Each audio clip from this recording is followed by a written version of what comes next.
The alarm sounded across the bridge of the silent tide, breaking the usual quiet of deep space patrol. Captain Vorek lifted his head from the navigation charts, his 3 eyes focusing on the sensor display. Something was wrong. The readings made no sense. Report, he commanded, his voice steady despite the confusion building in his chest. His sensor officer, a young Korvathi named Delis, touched the controls with trembling hands. Sir, we have an object in the veiled expanse. It's a ship. Vorek stood up fast. The veiled expanse was a death zone. Every species in the galaxy knew this. The radiation there could kill any living thing in minutes. No shield technology could protect against it. The Galactic Council had marked it as forbidden space 3,000 years ago. Nothing lived there. Nothing could. Check your instruments, Vorek said. They must be broken. Delis ran the scan 3 more times. Each time, the same result appeared. No error, Captain. There is definitely a ship there. It's not moving, just floating. Vorek walked to the main screen and stared at the image. The ship was small compared to Korvathi vessels. Its design was simple, almost primitive. But it was intact, no damage. No signs of decay. It looked like someone had parked it there yesterday. Can you identify it? Vorek asked. Delis worked quietly for a moment. Then his face changed. Sir, the design matches human construction. The bridge went silent. Everyone turned to look at the screen. Humans, the newest species to join the galactic community. They had barely mastered basic faster-than-light travel. Their technology was considered weak by most standards. They were friendly enough, but not advanced. Not like the Korvathi, who had explored space for 10,000 years. That's impossible, Vorek's first officer said. Humans don't have the technology to survive the expanse. We don't have that technology. Vorek agreed, but the evidence was right in front of him. A human ship sitting in the deadliest place in known space, looking perfectly fine. Distance? Vorek asked. 2 light hours from the edge of the radiation field. Delis replied. Take us closer, but stop before we enter the danger zone. Vorek sat back down, his mind racing. And send a message to the Galactic Council. They need to know about this. The silent tide moved through space, covering the distance in less than an hour. As they got closer, the image became clearer. The human ship was cylindrical, about 300 meters long. It had the blocky, functional look of early space construction. No elegant curves like Korvathi ships. No crystalline structures like the Velothi built. Just metal and rivets and simple design. But it was whole. Undamaged. Sitting in radiation that should have melted it into slag years ago. I'm detecting no power signature, Delis said. No engines running. No communications. It appears completely dead. Life signs? Vorek asked, though he knew the answer. Nothing. But sir, with that radiation, our sensors might not be able to detect anything inside, even if something was alive. Vorek studied the ship. He had fought in wars. He had explored dead civilizations. He had seen wonders and horrors across the galaxy. But this was different. This was a mystery that shouldn't exist. Can you read the hull markings? He asked. Delis adjusted the sensors. Yes, sir. It says, Tehun's promise, a promise. Vorek wondered what kind of promise would bring a human ship to this place. What could be worth dying for in the middle of nowhere? The communication system beeped. The Galactic Council was responding to his message. Vorek accepted the call. A hologram appeared showing 3 council members from different species. Captain Vorek, the eldest said, a Velothi named Council Elder Therax. We have reviewed your report. This is most unusual. That's an understatement, Elder, Vorek replied. I request permission to investigate. The 3 council members spoke among themselves in low voices. Finally, Therax responded. Permission granted. But proceed with extreme caution. We know very little about human capabilities. They may have developed something we don't understand. Or this could be a trap. A trap for what? Vorek asked. No one comes here.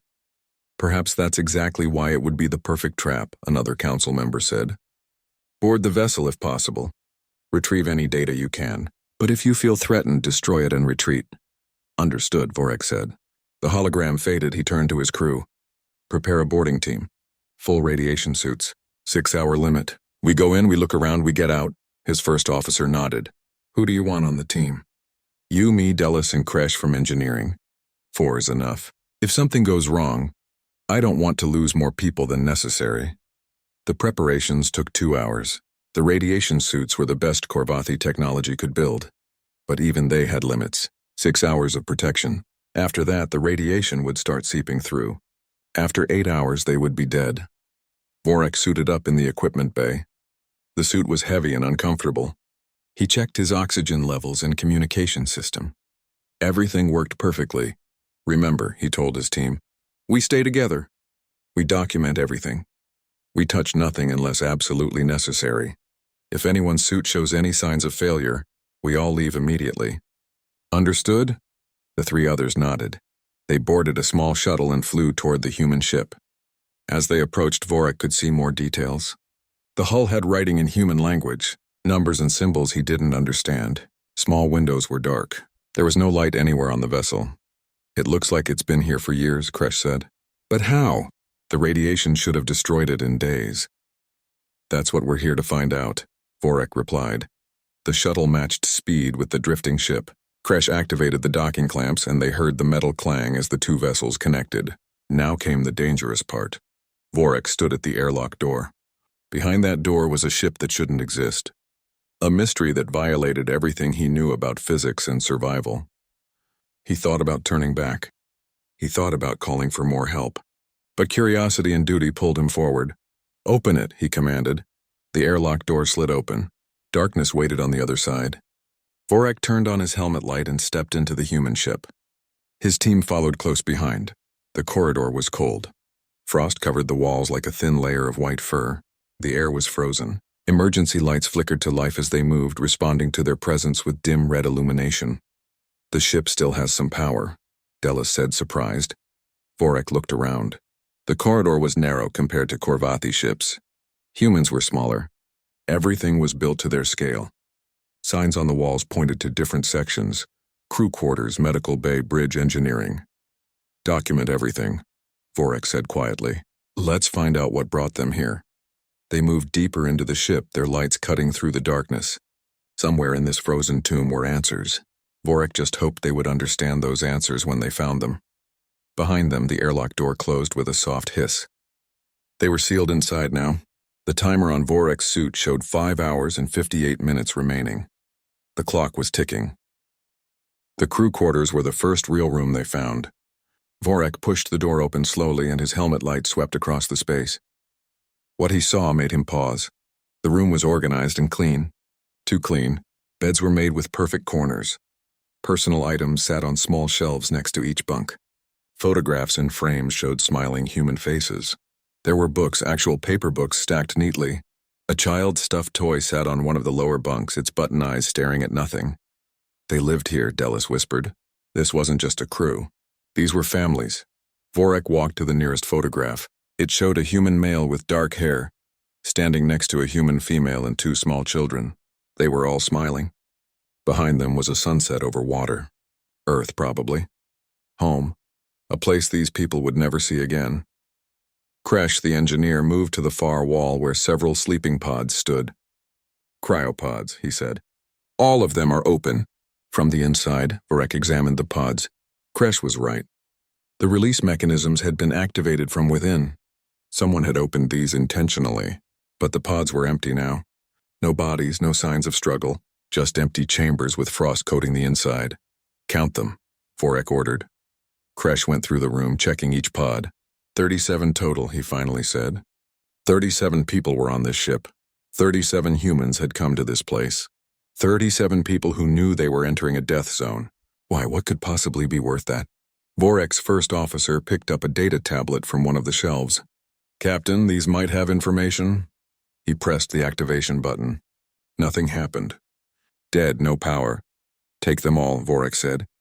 We'll charge them back on the silent tide and see what they contain. They gathered the tablets and personal data devices, placing them carefully in collection bags. Vorik felt like a grave robber, but he needed answers. The galaxy needed answers. In one corner of the room, Delis found a calendar on the wall. It was marked in human style, counting days and months. Many dates were circled. Birthdays, probably. Anniversaries. Important days. The calendar stopped 17 years ago by Galactic Standard Time. 17 years. This ship had been here for 17 years. Let's move on, Vorik said. We're wasting time. They left the crew quarters and moved down the corridor. The next room was the medical bay. It was small but well equipped for human medicine. Cabinets held bottles and packages with human writing. A surgical table stood in the center, clean and unused. Medical equipment hung on the walls. A desk in the corner held more personal items. Vorek found a nameplate. Dr. Taman Bayek, Chief Medical Officer. Next to it was another photograph, this one showing the same man in a white coat surrounded by children. He was teaching them something, pointing at a chart of human anatomy. Kresh checked the medical computers. These still have power. Backup batteries, maybe. He accessed the system. Medical logs. Lots of them. I'm downloading everything. What do they say? Vorek asked. Kresh read the screen, his translation device converting human language to Korvathi. Routine checkups mostly, but starting about 5 years into their mission, the entries change. Radiation sickness. All crew members showing early symptoms. Dr. Taman tried different treatments. Nothing worked well. He scrolled further. The entries stopped 14 years ago. The last one just says, I've done all I can. The others need me to be strong. I will not fail them. The room felt colder somehow. Vorek imagined the human doctor, watching his crew slowly die from radiation poisoning, unable to save them, unable to save himself. Keep moving, Vorek said quietly. They passed through the ship's small cafeteria. On one wall, children's drawings were still attached with magnets. Colorful pictures of spaceships and stars and families. One drawing showed a stick figure family standing in front of a large sun. Above it, in a child's handwriting, home. The dining tables were set for a meal that never happened. Plates and cups waited in orderly rows. In the kitchen area, they found food supplies. Most were spoiled now, frozen and degraded, but the organization remained. Someone had kept everything neat until the very end. Vorek's timer showed 4 hours remaining. We need to reach the bridge, he said. That's where the real answers will be. They climbed a ladder to the upper level. The corridors here were narrower, designed for quick access between critical areas. Signs pointed the way. Bridge, communications, life support, engineering. The bridge door was sealed. Kresh worked on the control panel for several minutes before the door finally slid open with a groan of frozen metal. The bridge was small. Only 5 stations: captain, navigation, communications, weapons, and engineering. Everything was dark except for a few blinking lights on the main console. The captain's chair sat empty, facing a large window that looked out into the deadly radiation of the veiled expanse. Vorek approached the captain's station carefully. A nameplate was bolted to the armrest. Captain Jin-Ho Park. He touched the console and it flickered to life, running on backup power like everything else. I've got access to the ship's main computer, Kresh said from the engineering station, downloading the complete database now. But Captain, you should see this. Vorek moved to stand behind Kresh. The engineer had pulled up the ship's mission logs. The file was labeled, Sentinel Protocol, Classification Highest Priority. Play it, Vorek ordered. A hologram appeared above the console. It showed a human male in a uniform. Captain Jin-Ho Park. He looked tired but determined. This is Captain Park, Mission Day 1, the hologram said. We have successfully reached our destination and begun station keeping. All crew members are accounted for and in good health. The rift is exactly where Earth scientists predicted. It's bigger than we thought, more dangerous. But we're here now and we'll do what we came to do. The hologram changed to another recording. Mission Day 37.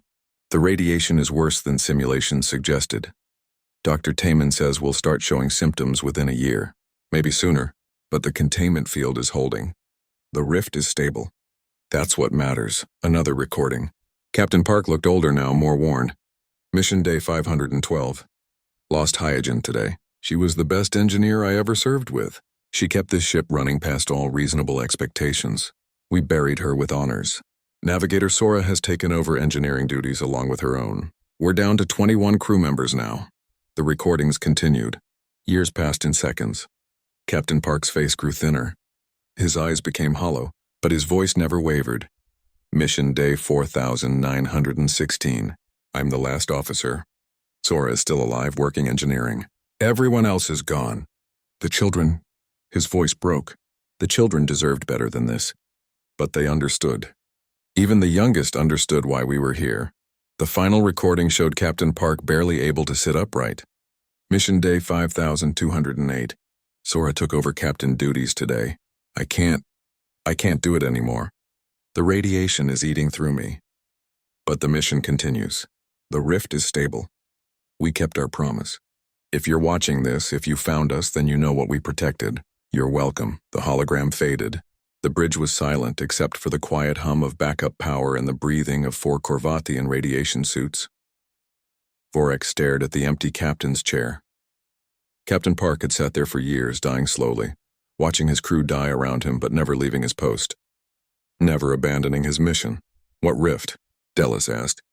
What were they protecting? Kresh was already searching the computer files. I'm finding references to something called the Sentinel Protocol. It mentions a quantum anomaly, some kind of tear in space. But I need time to analyze all this data. Vorek checked his timer. 3 hours and 40 minutes left. Download everything you can, he ordered. Every log, every file, every piece of data. We need to understand what happened here. He walked to the captain's chair and placed his hand on it. The metal was cold through his glove. Somewhere on this ship, Captain Park and his crew had died. But they had died doing something they believed was important. Something worth sacrificing everything for. Vorek needed to know what that was. Back on the Silent Tide, Vorek called an emergency meeting. His science team had spent 3 days analyzing the data from the human ship. Now they had answers. Vorek wasn't sure he liked those answers. Delis stood at the front of the conference room, a holographic display floating behind him. The image showed the veiled expanse with the Tyhoon's promise at its center. The human ship is not drifting, Delis began. It's anchored, deliberately positioned at precise coordinates within the radiation field. Vorek leaned forward. Anchored to what? To this. Delis changed the display. A swirling mass of energy appeared, dark and violent. It's a quantum rift. A tear in the fabric of space itself. Our sensors couldn't detect it before because the radiation was interfering. But the human ship's data logs show it clearly. They've been monitoring it for 17 years. What does this rift do? Vorek's first officer asked. Delis looked uncomfortable. Based on the human research, it connects to what they call dark space, a theoretical dimension that exists between normal space. If the rift were to expand or become unstable, it would create a cascade effect. The tear would grow exponentially, consuming everything in its path. The room went quiet. Vorek felt his blood run cold. How large would it grow? According to human calculations, it would engulf approximately 40 star systems before burning itself out. Billions of lives would be lost. Entire civilizations would vanish. That's impossible, Kresh said. We would have detected something like that. The Galactic Council has monitored this region for thousands of years. The rift only appeared 60 years ago, Delis explained. Before that, the region was just a high radiation zone. Something changed. The humans detected it before first contact with us, before they even had reliable faster-than-light travel. Their scientists realized what was happening and understood the danger. Vorek stood up and walked to the holographic display. The rift swirled like a hungry mouth. If it's so dangerous, why didn't they tell us? Why didn't they ask for help? They did tell us, Delis said quietly. Or rather, they tried to. I found records in their data files. After first contact, human scientists petitioned the Galactic Council for access to the veiled expanse. They said it was urgent. They said billions of lives were at risk, and, Vorek demanded. The Council denied the request. Galactic law forbids entry to forbidden zones. The human scientists tried to explain, but the Council believed they were exaggerating the danger to gain access to the region for resource mining. The petition was dismissed. Vorek felt sick. The Council had turned away the humans, had assumed they were lying or mistaken. After all, what could a primitive species know that the ancient civilizations didn't? So they came anyway, Vorek said. They broke galactic law. No, Delis corrected. The Tyhoon's promise entered the expanse before first contact. Before Earth was bound by galactic law, the ship launched 58 years ago. They've been here ever since. 58 years? Vorek's first officer gasped. But the crew. The log said they arrived 17 years ago. Delis nodded. The ship traveled for 41 years to reach this location. The crew was in cryosleep for the journey. They woke up 17 years ago and began their mission. The room was silent as everyone absorbed this information. The humans had sent a ship on a 41-year journey, knowing the crew would wake up in a death zone, knowing they would never come home. And they had done it to save people they would never meet. To save civilizations they didn't even know existed. What is the ship doing exactly? Vorek asked. How is it preventing the rift from expanding? Kresh pulled up technical diagrams. This is fascinating and terrifying. The humans built a specialized reactor system. It converts the radiation from the veiled expanse into a specific type of energy field. This field wraps around the rift and keeps it stable, keeps it from growing. Why don't we have this technology? Someone asked. Because it's insane. Kresh replied bluntly. The reactor should fail constantly. The field should collapse. The whole system is held together with manual adjustments and constant monitoring. No automation could handle the variables. It requires intelligent beings making decisions every minute of every day. For 17 years, Vorek said slowly. They monitored it for 17 years, while dying from radiation poisoning. Exactly, Kresh confirmed. The system works, but only with constant attention. The crew had to be present, had to be active. Even as they got sick, even as they died one by one, the survivors kept the system running. Vorek returned to his seat. His mind was racing. What happens if the ship fails? If the reactor shuts down? The rift would destabilize within hours, Dilla said. The expansion would begin immediately. There would be no warning and no way to stop it once it started. And the ship, is it still working? Yes, Kresh said. That's the most remarkable part. The last crew member, navigator Sora Lim, automated everything before she died. She programmed the ship's computer to handle the adjustments. It's not as good as a living crew, but it's working. The field is holding. How long will it last? Vorek asked. Kresh hesitated. Hard to say. The reactor is degrading. Components are wearing out. Without maintenance, I'd estimate 5 to 10 years before catastrophic failure. 10 years, maybe less. And then billions would die, never knowing why. Never knowing that a group of humans had held back the darkness for as long as they could. We need to tell the council, Vorek said. They need to know what's happening. There's more, Dellis added. I found personal logs from the crew, final messages to Earth to their families. They knew no one would ever hear them, but they recorded them anyway. He paused. Captain, these humans weren't just brave. They were ordinary people. Engineers, scientists, doctors. They had families, children. They volunteered for this mission knowing they would never see home again. Play one of the logs, Vorek ordered. Dallas activated a recording. A hologram appeared. It showed a human female, her hair cut short, her face showing the early signs of radiation sickness. My name is Hyejin Ko, she said in a quiet voice, chief engineer of the Taehun's Promise. If you're watching this, then we succeeded. The rift is stable. You're safe. All of you are safe, even though you never knew you were in danger. She smiled, though her eyes were tired. I have a daughter on Earth. Her name is Minji. She was 5 when I left. She's probably 46 now. Old enough to have her own children. I hope she understands why I did this. I hope she knows I wanted to stay with her. But how could I? How could any of us stand by and watch billions die when we had the ability to prevent it? The hologram flickered. We're not heroes. We're just people who saw something terrible coming and decided to stand in its way. That's all. If that makes us special, then I think every species in the galaxy has heroes they don't know about. People who do hard things because they must be done.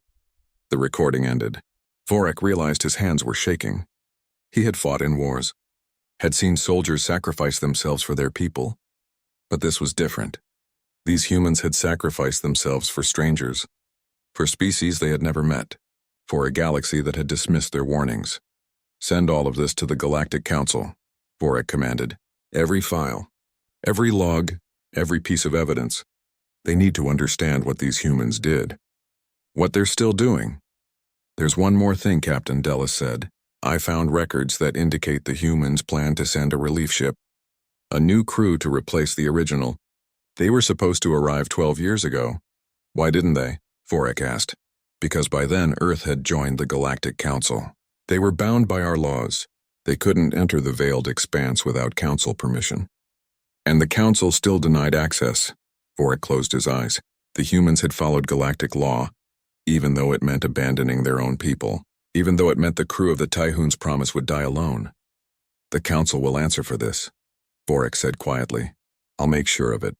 But first we need to make sure that Rift stays stable. We need to keep those humans' sacrifice from being meaningless. He stood up and looked at his crew. Prepare a full report. Include everything. Technical data, personal logs, all of it. The galaxy needs to know what happened here. The galaxy needs to know what humans are capable of. As the meeting ended and his crew filed out, Vorek remained behind, staring at the frozen image of Hijinko.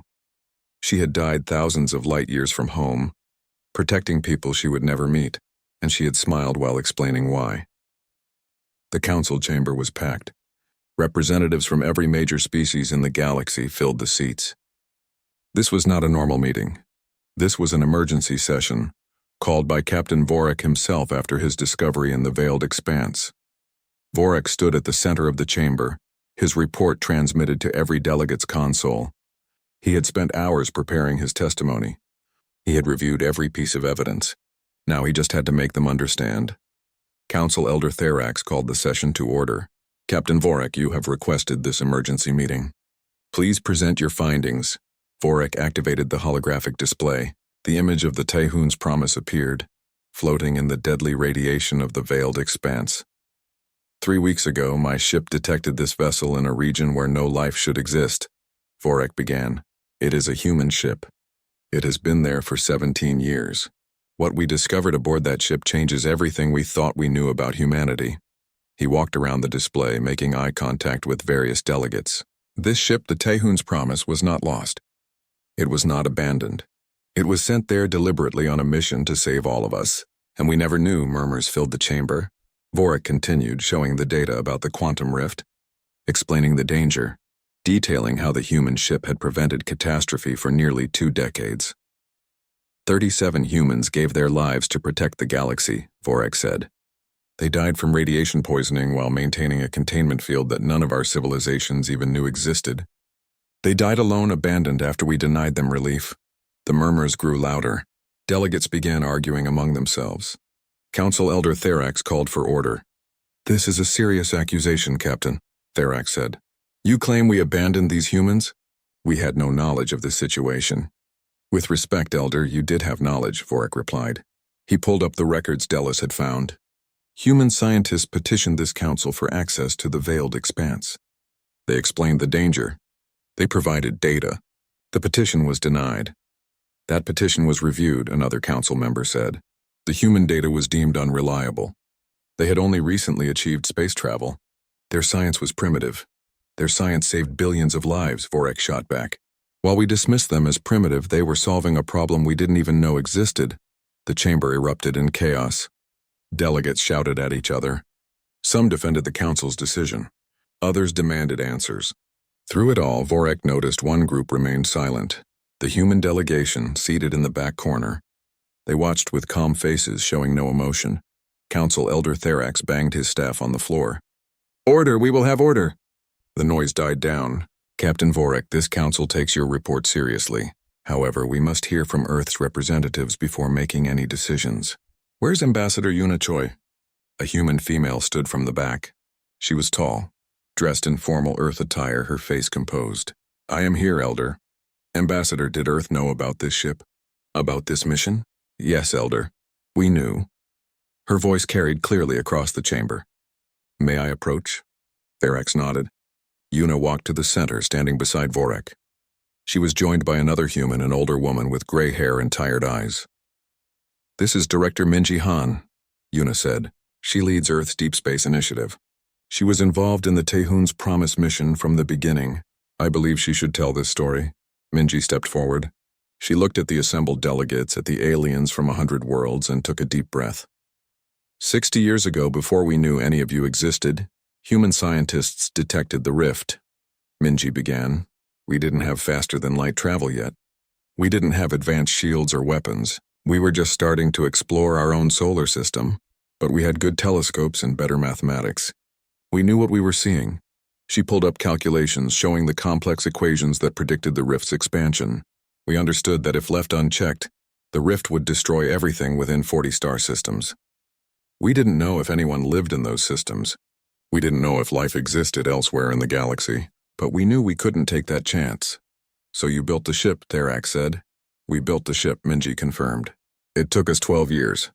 We didn't have the technology, so we invented it. We didn't have the resources, so we found them. Every nation on Earth contributed. Scientists worked day and night. Engineers built systems that had never been tested. And when it was ready, we asked for volunteers. The chamber was silent now. Every eye was on Minji. We needed 37 people, she continued. We got 3,000 volunteers. 3,000 humans who were willing to take a one-way trip into a radiation zone to save people they would never meet. We had to turn away almost all of them. Why so many? A delegate asked quietly. Because that's who we are, Minji said simply. When we see someone in danger, we help. It doesn't matter if we know them. It doesn't matter if they're human or not. We help because it's right. She showed the personal files of the crew. Their faces appeared on the holographic display. Young and old. Men and women. Some with families. Some alone. Captain Jinho Park left behind a wife and son. Engineer Heejin Ko had a 5-year-old daughter. Dr. Taemin Bayek was engaged to be married. They all knew what they were giving up. They all went anyway. Tears were running down Minji's face now, but her voice stayed steady. The ship launched 58 years ago. 41 years of travel time. The crew slept in cryopods, dreaming of home. They woke up 17 years ago and immediately began their mission. They knew from day one that the radiation would kill them. They had maybe 5 years if they were lucky, but they stayed. They did their jobs. And when the sickness came, when their bodies started failing, they didn't abandon their posts. They stayed until they couldn't anymore. Where are they now? Vorek asked gently. The bodies. We found no remains on the ship. Minji closed her eyes. Navigator Sora Lim's final log entry explains that. She was the last one alive. She had maybe days left. She recorded one last message. Then she walked into the waste disposal system. She didn't want her body to contaminate the ship or risk any system failures. The others did the same one by one. They removed themselves from the equation so the mission could continue. The silence in the chamber was absolute. Delegates stared at their consoles, unable to speak. Some were crying openly. We tried to send a relief crew, Yuna added. 12 years ago. A new ship was ready. A new crew had volunteered.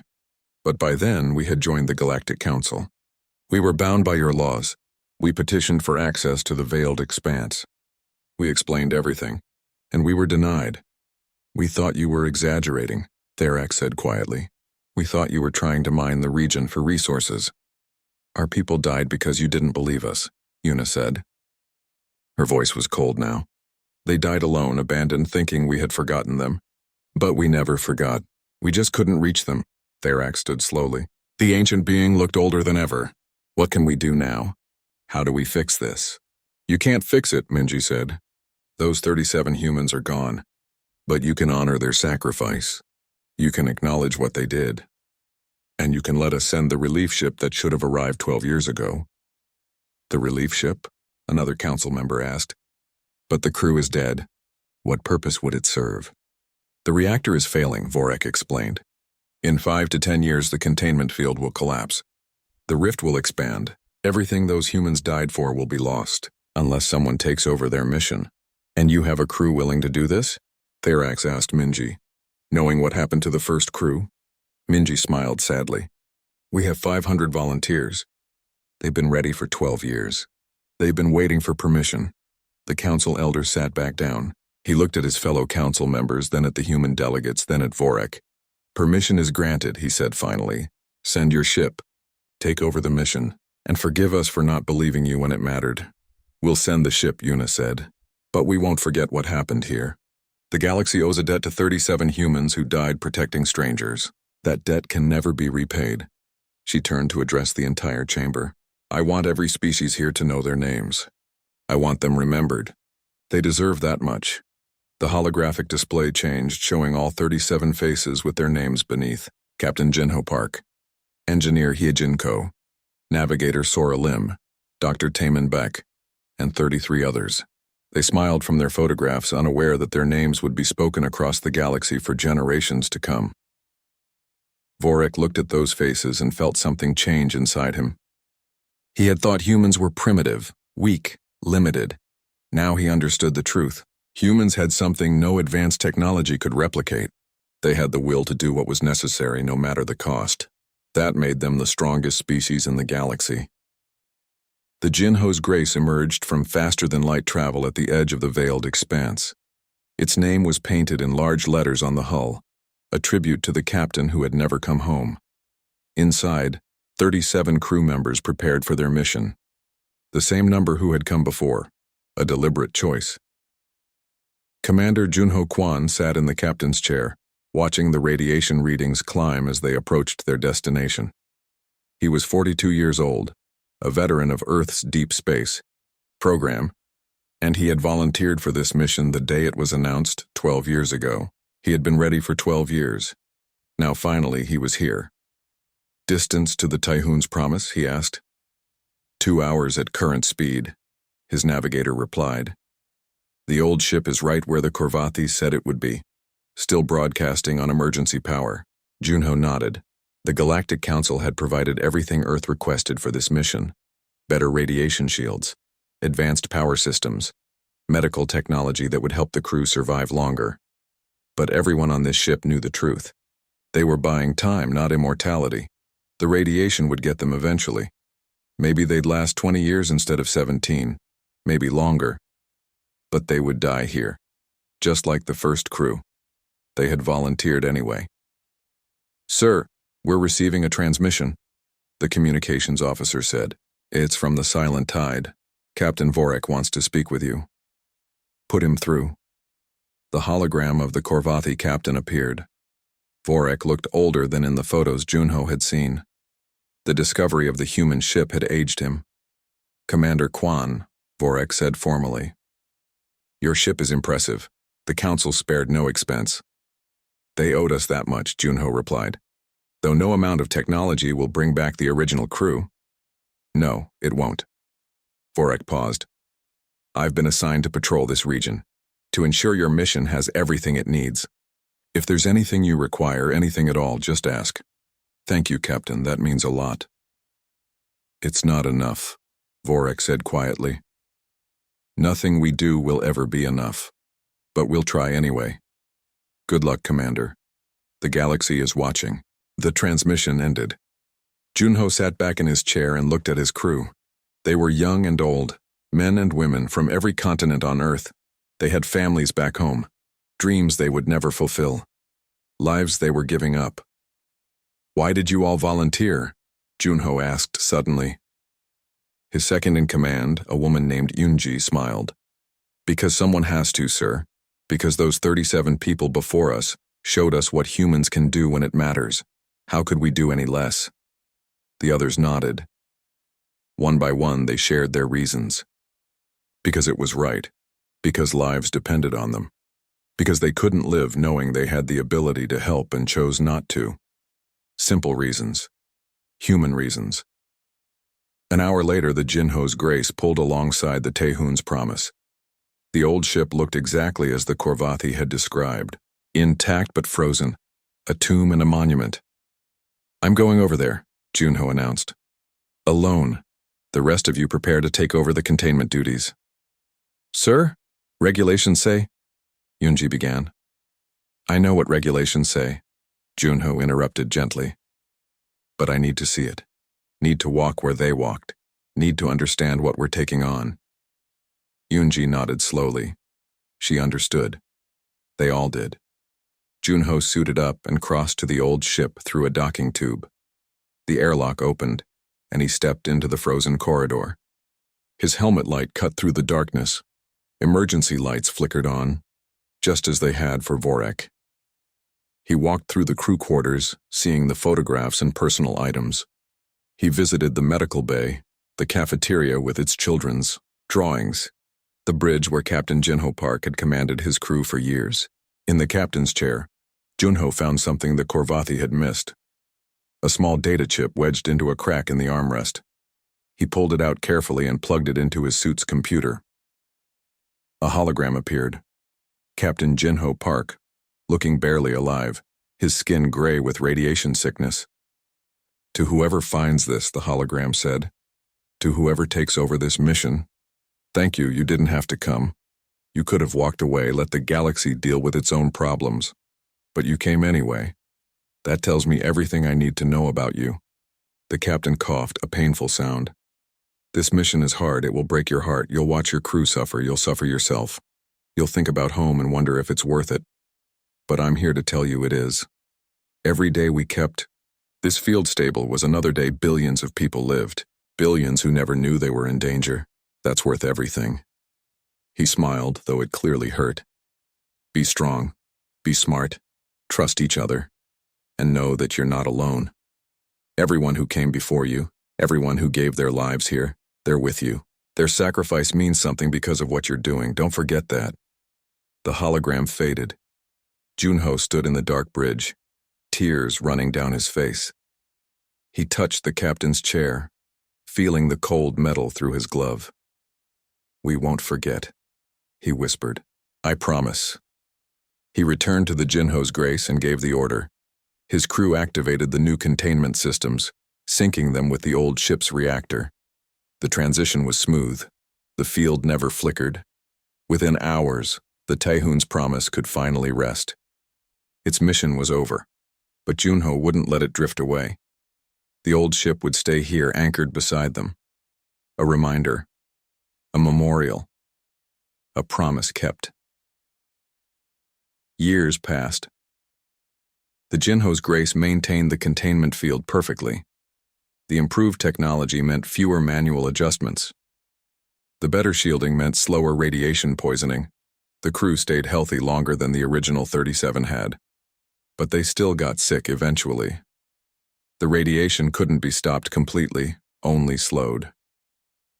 Junho watched his crew start showing symptoms after 5 years. He tried not to think about how the original crew had lasted this long without any of the advantages he had. Captain Vorek visited regularly, bringing supplies and news from the galaxy. A friendship developed between the human and Korvathi commanders. They would sit for hours talking about their crews, their missions, their lives. "The Council is building a monument," Vorek said during one visit.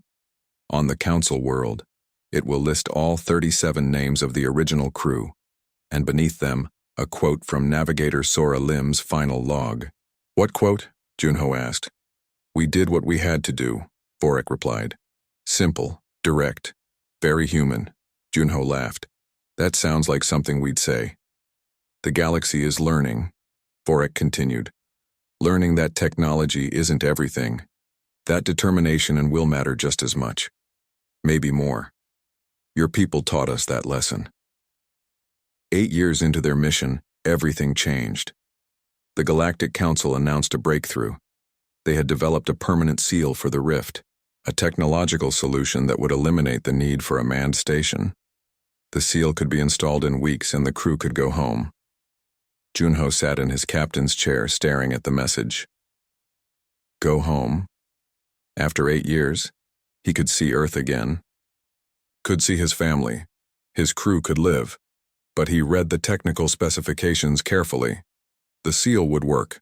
The council scientists were certain. But there was a small margin of error, a tiny chance of failure during installation. "What do you think?" Yoonji asked. She was his second in command still, though the radiation had taken its toll on both of them. "Do we let them install it?"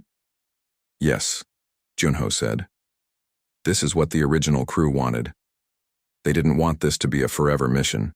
They wanted a solution. If the council has one, we should use it. And if it fails during installation? If the rift destabilizes?" Junho smiled. "Then we do what humans do. We stay. We fix it. We don't let it fail." Admiral Vorek arrived personally to oversee the installation. He had been promoted for his service monitoring the veiled expanse. Now he commanded an entire fleet, but he came himself, because this mattered. The installation took 3 weeks.